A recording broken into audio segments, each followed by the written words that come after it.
Welcome back to the Happy Hippie Podcast. We took a 2-week break and we are back.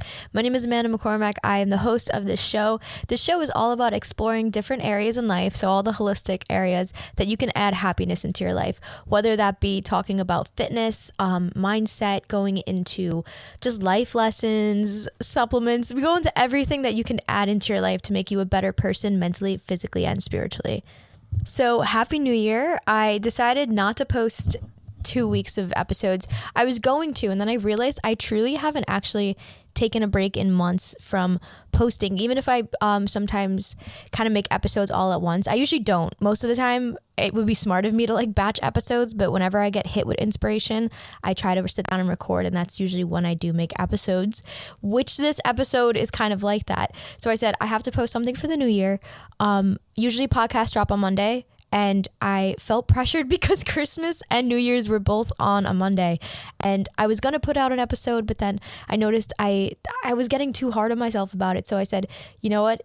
It would actually be really good for me to take a 2-week break, even though it felt really hard. And every day up until today, part of me was like itching to record. Like I really wanted to record, but it was coming from a place of like, if you don't record, you're not productive. And if you're not productive, like you are worthless, which being said, that's not my main mindset. Like I said, it comes up sometimes when it comes to all this healing and stuff that we do. Sometimes the old thought patterns will come up. So sometimes I do get that pattern of like when I'm not being productive, I feel like I'm supposed to be being productive, and I have to like truly let myself be like, no, sometimes it's good to lean into rest. And I wasn't just doing nothing. I actually got another side job, a seasonal job that I've been working.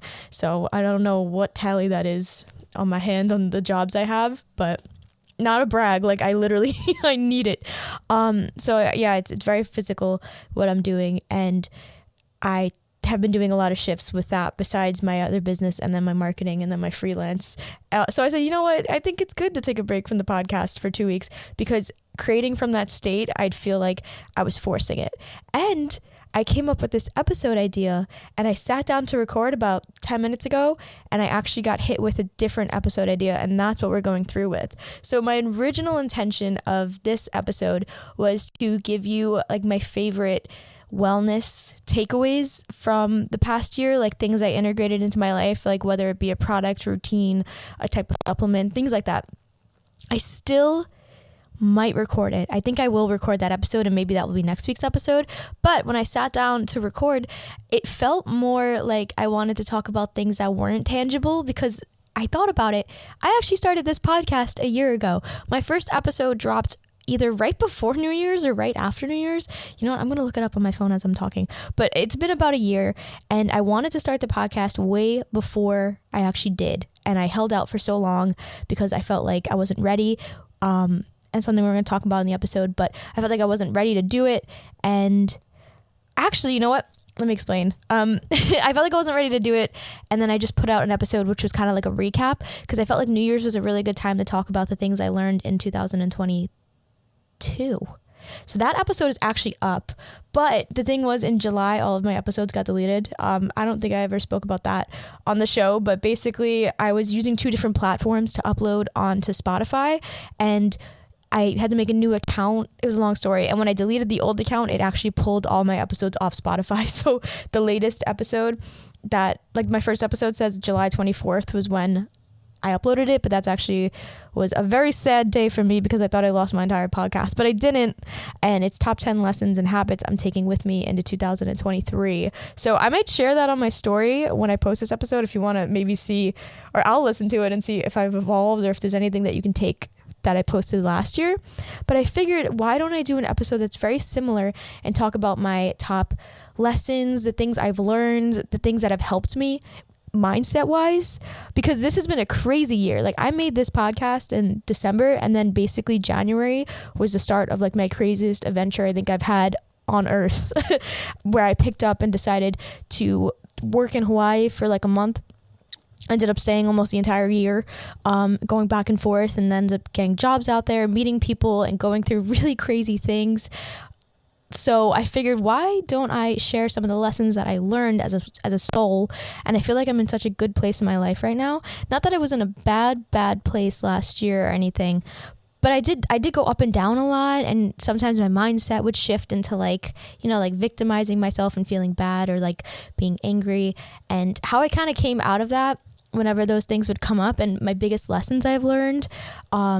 Yeah, that's basically what this episode is. So I have about 12 little lessons, and I wrote them down. They came so quick to me, because originally I was going to sit down and talk about like magnesium, like supplements and things, which again, I still do want to record that. So that will be out soon. And I think I literally even made TikTok content around it, because I was like, oh, I'm going to record about supplements and things that you can add into your routine. So let's make some TikToks about that. And then when I drop the episode, I'll have like content that lines up with the episode. But no, sitting down right now, it feels right to talk about the lessons that I've learned this year. And I'm going to give you examples on like what I did to overcome them and how they helped me and how I leaned into these things now. And a lot of other people, situations kind of brought these out of me. So it's not just like I was walking around like, I don't know, like Jesus and had some sort of like crazy epiphany about everything.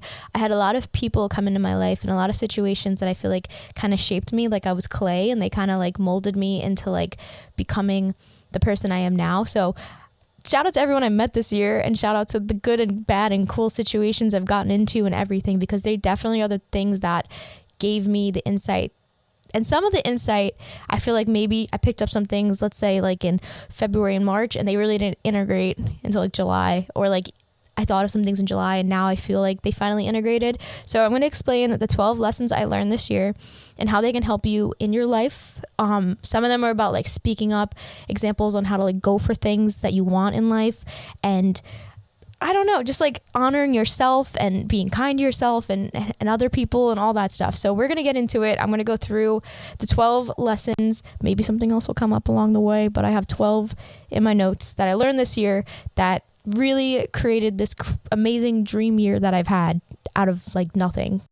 Okay, I just recorded about 10 minutes of content and it got deleted. So we're going to try and do it all over again. And I feel like it doesn't matter because you didn't know this, right? Sometimes this happens when you're making a podcast. I have like no storage on my computer. So when I record, sometimes like I can record and then I hit save and it just disappears. But maybe that could be lesson 13. Go with the flow.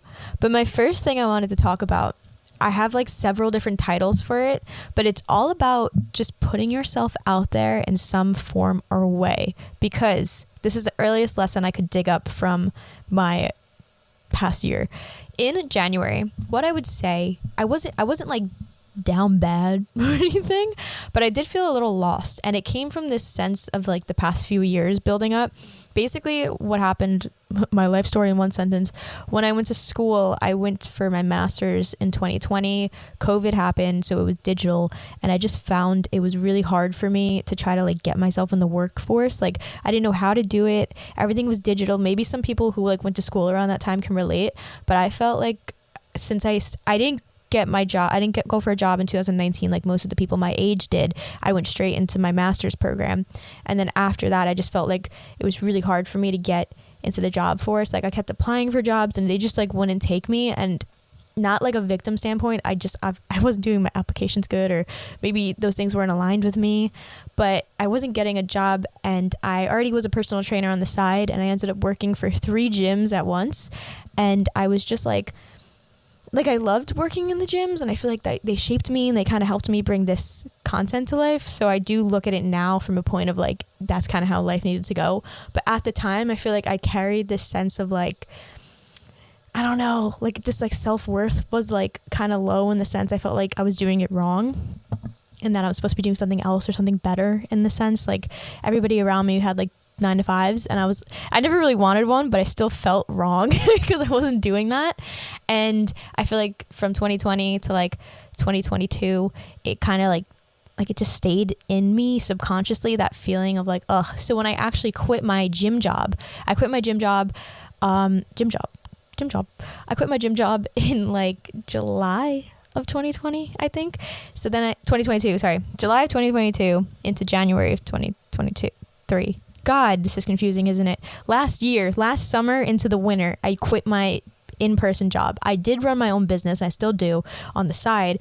So yes, I was making money, but I wasn't making money. Plus I had the comfort of the gym jobs, like giving me money as well. So that was the first time that I was running my own business without income from other people. And it was kind of weird. It was kind of scary. Like I was making money, but I still don't know if it was like livable money or whatever. Like I was going through stuff in my head, right?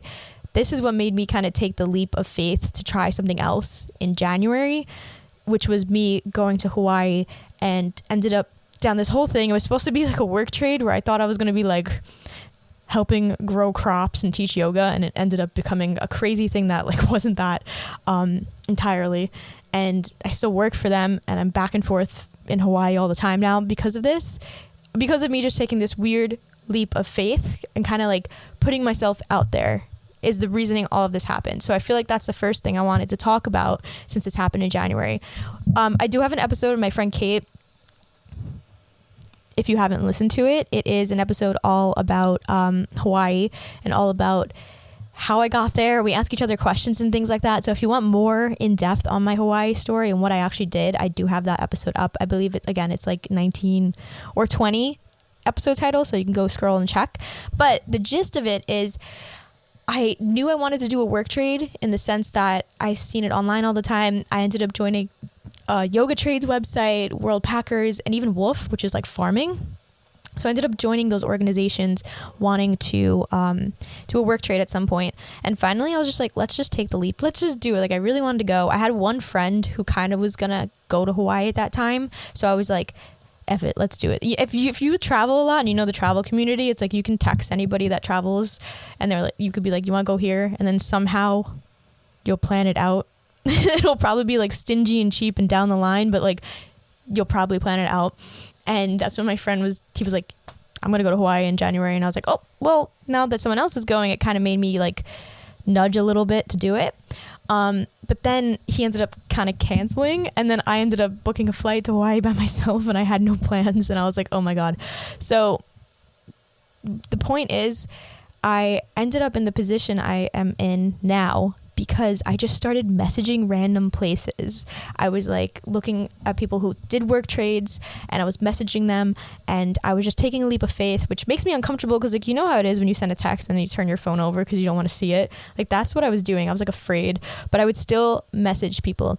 And I feel like not only this Hawaii circumstance, but during this year, it's happened a lot where I've seen just messaging somebody, just doing that little like foot in the door, that little introducing yourself, like who you are, putting yourself out there, putting what you do out there has literally brought in so many amazing opportunities for me. And I've seen it for other people too this past year. So sometimes when I was younger, I used to like all the time, I wanted to be a singer when I was a kid, and I just was like waiting for someone to discover me in a cafe or something like that. And then I'm like, girl, you're not even singing. No one's going to discover you if you're not literally singing. Like they're not going to like, I would dream they would like hear me like singing in my car with the window down and like sign me on the spot. And like those things are not going to happen unless you actually show up and do it. Like if I wanted to be a singer, and this is me talking like when I'm 8, if I wanted to be a singer, like I should maybe sing or like use TikTok, like put myself on TikTok, or like perform somewhere, or like do street shows. Like there's so many ways that you can put yourself out there and show who you are in some sense. And the easiest way to do that, I feel like, is just messaging people, like building your network, which is so terrifying. Oh my God.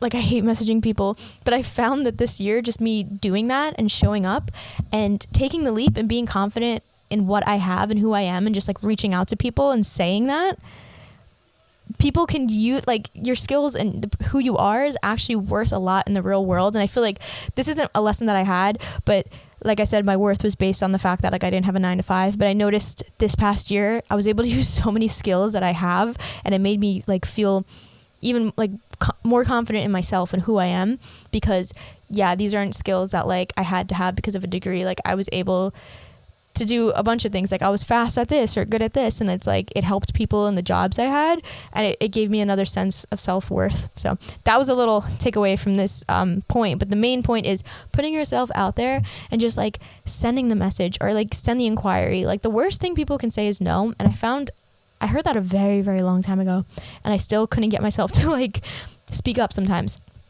but I put it into action a lot this year, and I noticed it led to so many beautiful opportunities. I noticed it with other people too.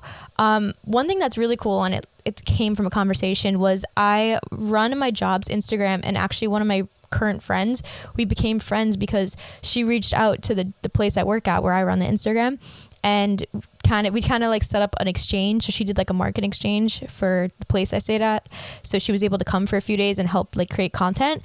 And we ended up becoming really good friends because of it.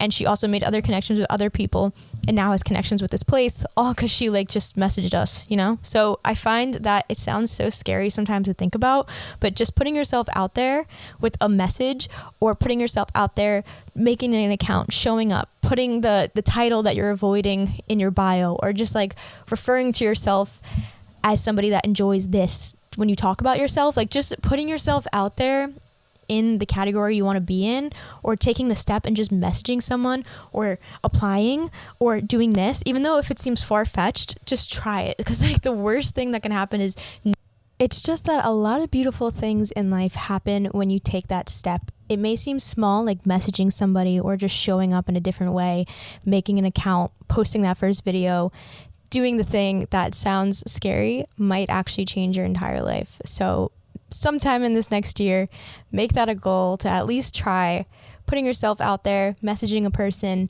I put speaking up, doing the crazy thing, just taking action on something in your life that you want to fulfill. That was probably the longest one I wanted to put first because I think it's the most important.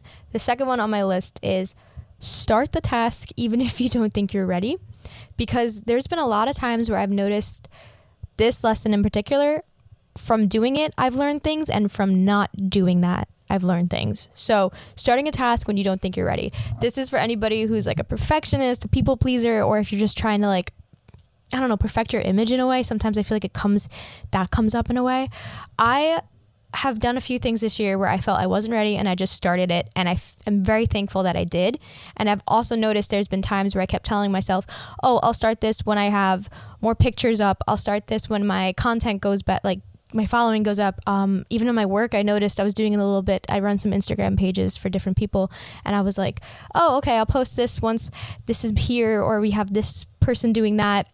I just like meticulous planning sometimes isn't always the right thing. Sometimes it's better to just do it. Like you feel like you want to do it, and then your brain tries to keep you safe, because the brain is wired with fear. Like fear is in your head most of the time to protect you from something, because the brain doesn't like change or doing something like a big crazy leap. That's why your body gives you all these weird reactions and you almost hold yourself back. Like your body's safety mechanism is holding yourself back. So when you try to do something new, or you're trying to start a project, or even literally sometimes posting something, your body will hold you back to protect you. So you have to think about all these things as protection mechanisms. And I noticed like perfectionism and procrastination sometimes come up as a form of protection. It's a manifestation of fear in the brain, basically, or resistance to change. So I have noticed this year, when I have, first off, like this podcast, like I put it off for the longest time. If I think there, maybe, like I said, I started a year ago. I wanted to start it 6 months before, maybe even a year before that, just never did. I kept telling myself, okay, when I get more clients, when my following goes up, once I start to like post on TikTok, maybe I can do this. And I start thinking strategy. I start thinking strategic. I start seeing like 2 to 3 to 4 month plans. And yes, sometimes it's good to have a vision and have a very nice plan, but you'll never start if you keep telling yourself, oh, when I have this, when I do this, when I lose the weight, when I'm this and that. Like I've just noticed that pattern coming up sometimes, and good things happen when you push through it and just post it, because the cool thing is you can always improve once you start. This podcast, I remember I was very hung up on the logo because I love aesthetic, I love art, I love decorating. That's my niche. And I really wanted the logo to be like bang. Like when I announced the podcast, I wanted the logo to be like boop. Like you see that on your screen, like you know. And I was looking into like brand colors and all this stuff. I ended up changing my logo like 4 months in or something like that. Like I changed it around after a while. I was like, nope, switched it up. And I love the one I have now. I noticed I was very hung up on my business name for the longest time, and I ended up changing my business name down the line. So I don't think those things matter as much as we think they do.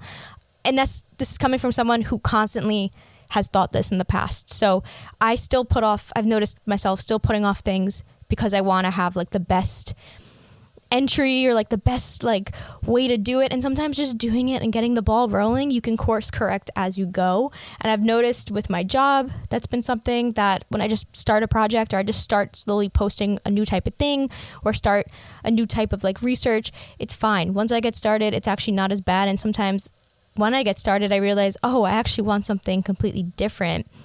So just starting the task, knowing that you can improve, you can change, you can pivot later on. You can also use it as feedback. So if you start something new, you can get feedback from yourself, from the way it performs, to notice like, oh, okay, maybe I actually don't want to do it this way. I can change it. But starting something instead of just putting it off because you're not quote unquote ready or it's not the time, that's out. That's out for the year, because I learned that just starting it and course correcting. Number 3 on the lessons list, intention. This word has been something where I've heard it forever. You hear it in yoga, you hear people say set intentions, set goals, but having an intention, almost like a mantra that you can return to, really helps. So helps what? I just said helps, but what I mean is it helps you anchor down to something you want to remember, a goal you want to have, a mission. I don't know what word you want to use for it. Let me just give you some examples of why I even put intentions on this list. So an intention in yoga, for example, is something that you can use as an anchor. An anchor is something that can ground you in the present moment. It can be a reminder. It can be like your flag to kind of come back to, why am I doing this? You know, it's the why behind. So for example, would be an intention that you can set in a yoga class could be like, I just want to feel good. That's the reason I'm here.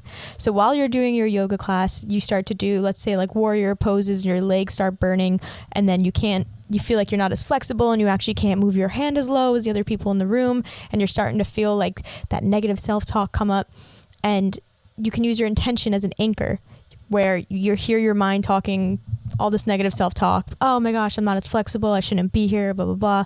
You can use your intention as an anchor to be like, hold up. I'm here just to feel good. That's why I'm here. That's why I showed up today. I'm not here to compete with anybody. I'm not here to compete with myself. And you can always use that anchor to kind of pull you out of that like downward spiral, basically. That's why I love intentions in yoga classes.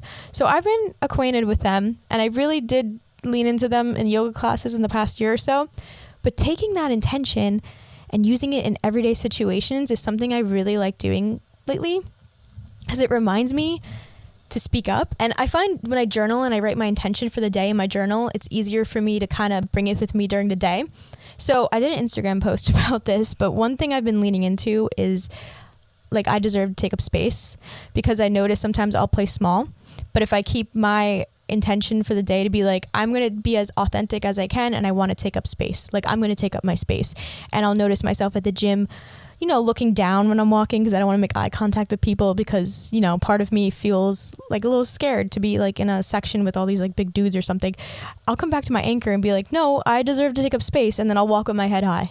You know, when I find myself slipping into these things, I'll be avoiding a task where I don't want to reach out to somebody because I'm afraid to like message them about like work or whatever. And I'd be like, no, I deserve to take up space. I'm going to be myself today. I could be, before recording this, I can tap into it and be like, I want to take up space. I deserve to have like a voice. I can be myself when I'm on my podcast.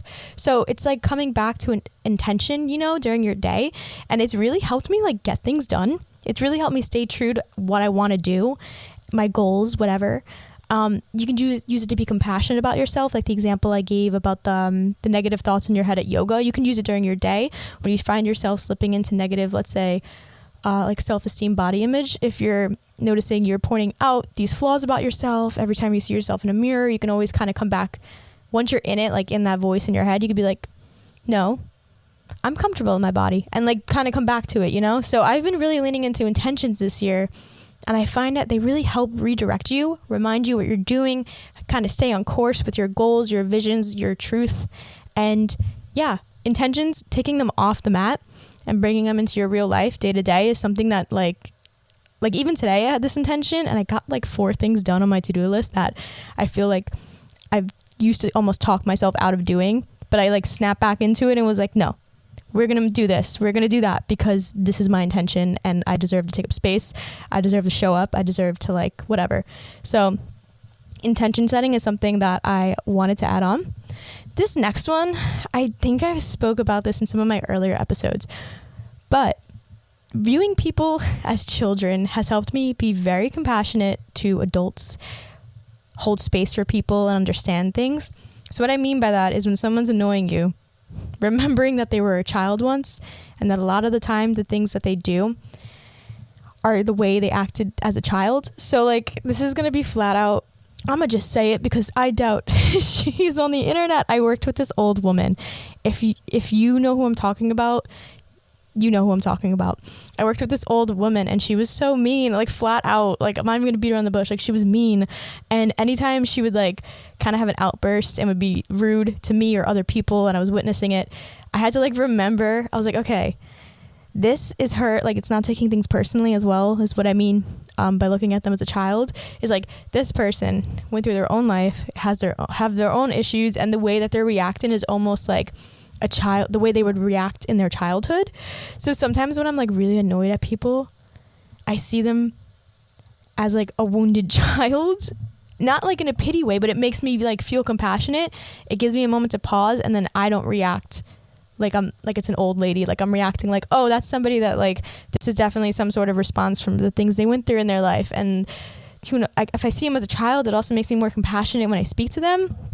It helps with relationships too, I feel like when people are like expressing their feelings or expressing their unfulfilled needs, you can like look at them and be like, it makes you feel more human, like when you look at somebody and you view them as a child, because you know, children we view as like these beautiful like pure souls, and then when people get older you view them as like, I don't know, like a crusty adult. So sometimes it's easier for me to have a better, compassionate, more guided reaction when I look at them as like a child, like a pure soul kind of. It works. It sounds weird, but it works. Yeah, I don't think that woman will hear this because she doesn't even have a phone, so I think we're good. Babes, we've been going through it. I have been filming this episode, and first off, about like an hour ago, I was making this episode and half of it literally froze and I had to restart it and it didn't save. So I re-recorded it, and then I was re-recording it and I probably got about 3 more bullet points down, and I'm reading off my bullet points and I deleted the note. I just deleted the entire note off of my phone. Like, I don't know what I did. My thumb touched it and like all of it disappeared. So now I'm troubleshooting it and I'm doing it live because I can't. I just screamed, and then I like paused it, screamed, took a deep breath, and then I'm like, hello, welcome back to the podcast. It says to go to iCloud. I don't even know what I did, man. The note just went completely blank. Like, it just went completely blank and it's gone.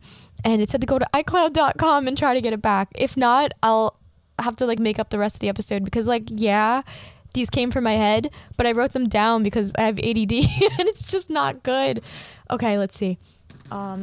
Keep me signed in. This is like the website you go to when you lose your iPhone. Oh my God, what is happening here? Yes. Oh my God, now I gotta send 3 codes over to each phone. Oh, brother. Okay. Okay, 919. We're gonna get this back. Why would it do that, man? Like my thumb just like slid across the screen and the whole note deleted. All of it. Just all of it. I forget what I was on. I was talking about the old lady, I think. She has gotten more airtime on this episode than anybody else, I think. Let's see. Okay. Yes. Yes. Hold on. I think it's on iCloud.com. Unless it's going to update. Okay. Okay, it's loading. Yes. Oh my God, it's on here. Oh. Life is good. Life is good, y'all. I got it. Okay, that was insane. I'm not even going to edit this out. That was insane. Next up on the list, moving on. It's all about the seasons and like kind of working with the seasons of our lives. So I just put honoring your natural seasons of rest and productivity. Now, I have done multiple episodes on this genre of a topic. So episode 4 is tapping into your divine feminine. And divine feminine is basically just tapping into the side of you that can rest and allow things to happen. Then I did an episode on the moon and how the moon has a new moon and a full moon and what that represents, which is very similar to what I'm speaking about. And then, did I do another one? The menstrual cycle episode, where I talk about how we have natural phases of rest and kind of go. When our hormones go up and down each month, they kind of signal your body to like relax a little bit and pull back for 2 of the weeks, and then be a little bit more like productive and creative in the other 2 weeks. So nature literally represents this. And I feel like this was the year where I truly leaned into that and like accepted it. And it's not easy. And what I was saying before my application deleted my voice before, I was explaining how for me, it's not particularly like I'm on the move, I'm going, I'm doing this. It has to do a lot with being on my phone a lot. I feel like we're all our phone is by our side like 24/7. And part of me is like a phone hater in the terms of, I don't think that we should be accessible 24/7. And I act like I shouldn't be accessible 24/7 on my phone because I think it's weird, especially like after COVID with all the schools going online. Like, y'all don't even get snow days anymore. Like, we're accessible 24/7. Like, teachers expect an email answer like immediately when it never used to be like that. And I think texting, same thing. Like, you expect people to be on their phones like all the time and answering you, and like you'll see them active somewhere else and you expect them to be like responding. And I just think that being tied to our phones 24/7 makes me always feel like I'm turned on. This might also be due to the fact that I work online and I run businesses and make content, that sometimes it's really hard for me to like use my platform socially and like a business in a sense. Like, I'll go on Instagram and I'll start seeing like content ideas, and then like I'm like, oh, in my head, and I start like thinking of things, or I feel guilty going on my phone when I'm not like posting something for my job, or I find a lot with that, you know, where I'm just kind of either I'm scrolling the doom scroll, or like I just feel like you're always on, and I feel like pulling away from that and being present is what I've kind of tried to learn this year. And I keep saying on, but like I feel very like I have to be go because of the phone a lot of the times. So I feel like honoring the fact that I don't always need to be posting something, I don't always need to be like actively sharing, is weird, especially when 2 of my jobs and my own business kind of are online. So leaning into that, which again, I heavily talk about it in the 3 episodes I mentioned, leaning into the seasons, leaning into the idea that to just like exercise, to grow and be stronger, you need to give your body rest and recovery, and like actively doing that during my weeks, days, and months. It's different for everybody based on everyone's lifestyles and everything, but you need it like to have the productivity and the time. I can't always be launching stuff. Like, sometimes I feel like I always need to be like pushing, I always need to be trying this or doing that. And it's like, sometimes it's cool to do things that absolutely don't contribute to any productivity. And I find it sometimes it's hard for me to sit down and do art. Like, I love to paint and draw and create, and I found it hard for me to do that because I always want an outcome. Like, I'm always feeling like, oh, I need an outcome. And even like reading fantasy was something that I found helped me kind of suck back into, I'm just reading this so I can enjoy it. Like, I'm not gonna do anything. I've been reading books for a while. Like, after school I started getting into reading again, but like it was like productivity books, man. Like, girl, rest. Like, I was reading books on how to like better my life or whatever, and those are great, and I still like those types of books. But sometimes it's fun to just read about fairies and dragons and monsters and love and hate and war. Not the war really, but the love and the hate and the dragon and the fairies, all of that. Beautiful. And I get nothing out of it. So I feel like actually reading fantasy books has helped me tap into that side of just like, you can do things for no result. Like, you don't have to be doing things that are going to lead to a result. Like, some of my recreational activities, I've reevaluated, like, they were to still get a result, like, in some sense or way. Like, what do you like to do? I'm like, oh, exercise. Like, girl, like, shut up. Read a book, like, and don't just sit, make tea. Like, and then sometimes even, like, I'd be cooking, and I'm like, oh, I gotta film this recipe. So I feel like this year, leaning into the side of just, like, doing things to do them and not share with the world or feel forced to do something or be on has been a goal. And I feel like I'm only slowly getting there, you know, but I've been leaning into it this year.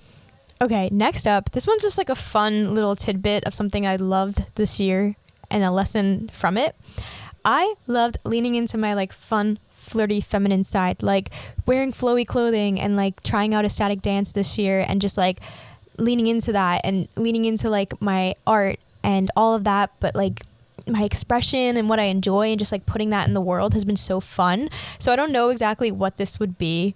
Like, I wrote down leaning into my feminine side with dance, my style, my beauty, like leaning into like hairstyles that I love and they're fun, and doing things from a point of view of just like I enjoy them, because I feel like a lot of my like teen life was made by me because I was influenced by the world pretty much to like feel like I had to be something. Now it's just like playtime. Like I just love exploring. I love trying out new outfits, and I don't care if they look weird. Like I literally don't. Like I love it. And I feel like the part of Hawaii I've been living in is very similar, where everybody just kind of wears what they want, and I'm just like so inspired by that, because I'm like, girl, I can tap into like, it doesn't matter. Like I love wearing the clothes I wear, and I'm like so happy in my style, and it looks weird to New York standards, and I'm like so happy about it. Leaning into makeup that I want to wear, leaning into my hairstyles, leaning into dancing and not really caring about like how I look. I feel like the ecstatic dance has really taught me that. Like I love being very feminine, like moving my hips and making like circles with my arms, and like I love it. I dance like all the time in my room. I'm like always playing. I love Irish music too, and like fairy music, and like very like, I don't even know, I'm on this weird like Mitski and like Enya kick, where I just like play this like really weird, like I don't know, you would think you'd hear it in the woods kind of music, like Hosier-esque, and I just like dance to it, and it's so fun, and I feel really connected and like in the flow. So leaning into parts of you that light you up, whether that be your favorite type of music or art or clothing, and just like I love it. I've always been into it. I feel like the past few years I've been doing it a lot more, but this year I've just like heavily leaned into it, and like it's so fun to like put on an outfit that I enjoy and just like go out, and I don't give a fuck about what other people think, and it's just so great. I love leaning into it. The rest are pretty short, I think. Okay, this one, dealing with something now is better than putting it off. I have to keep repeating that one to myself, but a lot of the time I will like put off messaging something or dealing with an email. Just dealing with it now, it's just always better. Like doing it in the day that it comes up, if you can. I don't really have a lot to explain with that one, but just in general, like trying to do things instead of putting them off. Because at the end of the day, when you do that task, you're like, oh my God, this took 2 seconds to do. Or you just feel so nice when it's done, like it's off your chest. It's like a debt that you paid. I like doing things and just getting them done so I don't have to worry about them, because I be worrying. I worry. So it's just nice to get it done. That's it. That's all I got to say. That being said, though, my next one is giving yourself time before responding. I actually had a teacher in my MBA class that told me he always gives himself 24 hours before he responds to somebody, but no more than that. Like he lets himself sleep on it and answer the next day, because sometimes he may get heated, or maybe, you know, he'll only give himself 1 day to think about it. It's plenty enough time to think, but it's also not going to drag it out. So I love pausing, okay? I need to pause sometimes, because I feel part of me, again, sometimes wants to people please and answer like really quick. So holding myself back and being like, no, don't just answer because it's an answer you want to give somebody. Like put some thought into it, but not too much thought, because too much thought, when it like rudiments in your head for days and days, that just gives you anxiety. But I kind of like living by this dude's rule of just like 24 hours, like sleep on it and then answer the next day. But don't let it drag. Like, you know, just try to get it done in a day. I've noticed, yeah, man, it just really helps, because sometimes pausing, especially when you speak to people too, like trying to actively pause in conversation, give yourself a moment before you actually react. It gives you a moment to ask yourself, like, am I reacting because I just want to like give a good answer to this person or whatever? Because sometimes I feel like I'm just so ingrained and conditioned to speak a certain way. I'm like not really asking myself if that's what I want or not. Or I don't want to settle, you know, like if I want something, I want it. If I want to, you know, so pausing before you speak or giving yourself time to answer is good, but don't give yourself too much time, because then you start to take a downward spiral. Another thing I need to give myself time with is buying things. I won't let myself online shop anymore if I want it in the same day. If I see a shirt, I have to like get it during the week. Like I won't let myself get it the day of anymore. I don't know if this is just a lesson that's been helping me, because I am like an impulsive buyer, and I love things. I love like fashion. Like that's my vice, I guess. Like Indigo Luna is like my favorite brand. Girl, everything there is like very expensive. So sometimes I'm like, oh, I want this, but it's like, do I really want it in 2 days from now? Like, am I going to want it in 2 days? Because sometimes I think it's like the idea of the dopamine will get to me, like online shopping. So it's like, do I really need it? So I'll add things to my cart, but I'll keep the tab open and then like leave and come back to it. Just kind of building on what I was saying before. It's helped me not buy things. But then it's also shown me like what I really do like, and I do end up buying it. Like I still buy too much, but it's helped me like weave out those crazy impulsive shopping things. Just wait a day. Like do the thing with the sleep. If you want to buy something, put it in your cart and just wait overnight. Like do you still need it the next day? And this is my last point. I think I have less than 12. I was going through the list and there were like 2 or 3 where I was like, I already kind of covered them. So this has to do with the intention example I was giving earlier. But my last lesson is you deserve to take up space. You deserve your spot. You deserve to take a step into this place. Like you deserve what you want, you know? And keeping that in your head while you're doing things is my favorite intention at the moment, because I'll find myself trying to back out of things a lot, and I'll be like, no, like you want this, you deserve it. Don't try to like downplay it. Or like I said, being in a gym environment or being in a new environment, or especially like traveling when I'm going to places and I'm like the new person, or I don't know anybody, like I deserve to be there too. Like I don't need to downplay myself. I don't need to be quiet or like fidget or whatever. Like I just find myself always coming back to like, you deserve to take up space. You're trying something new. You're trying a new gym. You're trying a new workout class. Like you deserve to be there too. And coming back to that intention is very helpful, I find, in situations where you're getting in your head. It could be anything. You're trying something new. You're in like a training. You're doing whatever. It's a new activity, a new hobby. You deserve to try it. You deserve to do this. Like this is your life. Like you are supposed to express yourself to the fullest. And if you're having trouble with that, you can always come back to that expression of you deserve to take up space. You deserve your spot. You deserve to do this, you know? And I just find this very helpful, and it's helps me a lot. And I'm using it daily. That's tattooed on my frontal lobe, like to this day. So these are definitely the biggest things I've learned this year. They came to me very quickly because they're still things that they're so impactful. Like I can't forget them, even if my note almost disappeared during this episode. I do want to do like my favorite wellness trends, not trends, but my favorite like health and wellness things that I picked up this year that I'm keeping with me and bringing them with me into this next year. So maybe I'll do that as my next week episode. As usual, I love to hear from everybody though, because I make the episodes based on what's in my heart, but I also want to know what topics you want to hear. So feel free to message me anything ever at Happy Holistic Hippie on Instagram. I always want to hear from anybody that's listening. And I can change what I post because I want to hear from you. But yeah, thank you so much for tuning in. Again, new episodes every Monday. We're back on the Monday track from now on. I just took those 2 weeks off. And I hope you're having a great new year. And yeah, let's chat.